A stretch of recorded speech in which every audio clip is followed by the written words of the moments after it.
朋友們好，今天第41節，咱們一起来做一个牛奶軟酥餅，簡單好吃還好做。大家好，我是老莫，喜歡記得點讚收藏。首先介紹材料，大家一定要記準所有的數量，這裡是中筋粉半斤，然後再加上泡打粉 2.5 克，記得要用5鋁泡打粉。再準備鹽 1.5 克，一定不能有鹹味兒。接着把這兩樣材料先和麵粉拌勻，接着再準備一個雞蛋，這個雞蛋呢大概30克左右。下一步當然需要先把雞蛋和麵粉先攪拌勻。假如說不這樣做呢，咱們和水放在一起，它就很容易粘在手上，到時候你的手就不乾淨，很黏，整個的和面過程呢就相對偏慢。下一步绵白糖準備40克。大家要記住，這個糖量呢不會太甜，微微的有那麼一點。然後準備油，這個油量是40克。這個油量呢一定不能太多，太多了這個麵容易斷層分層。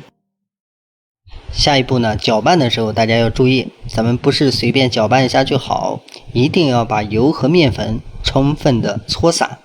搓得越均匀，你後續的操作越順暢。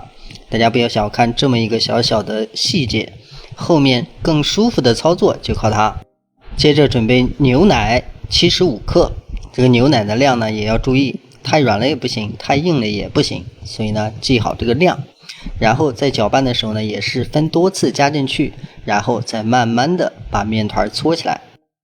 大家可以看麵團成這樣之後呢，需要放在案板上繼續揉面，因為裡面的材料實在太多了，如果出現揉面不勻，裡面的材料分布不均匀的情況，你做出來的狀態和結果就完全不同。所以呢一定要充分的再揉一次面，把這個面揉得越均匀，效果越統一。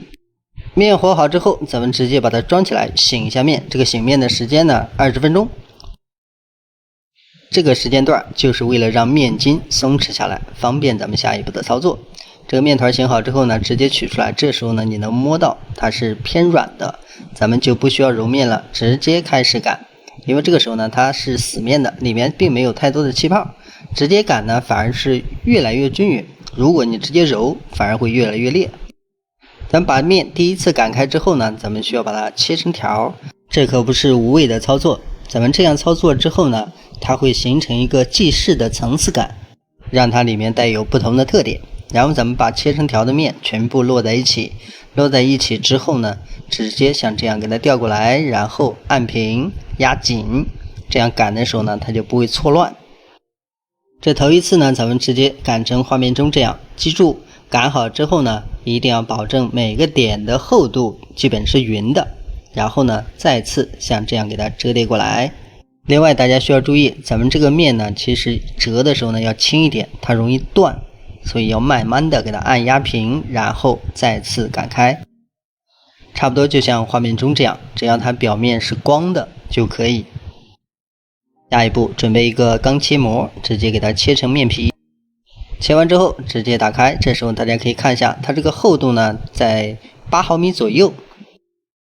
盡可能的不要太薄，如果太薄了它形成不了那種軟的口感，它會形成更硬的一個狀態，所以呢要特別注意這個厚度。下一步呢這個小操作咱們中間點一下，接着用刀在邊上劃上一些刀口，這個刀口呢不要太深，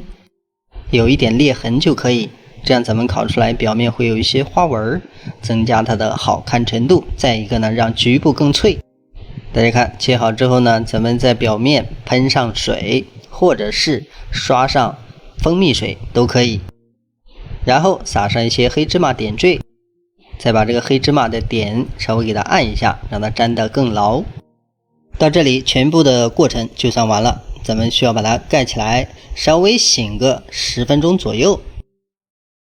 然後預熱烤箱，上下火都是220度，預熱個10分鐘。預熱完成之後直接塞進烤箱，這個溫度是不變的，咱們烤個21到22分鐘。時間到直接取出。大家可以看一下這個顏色呢是稍微有點淺，主要是為了好看，如果想讓它深一點，表面酥一點，可以延長時間哦。另外做的時候大家要注意，前面最關鍵的就是所有的配料一定要準，然後這個面一定要充分的揉均匀，這是切開之後裡面的狀態有一種層次的即视感。喜歡的朋友不妨嘗試一下，咱們下期視頻再見。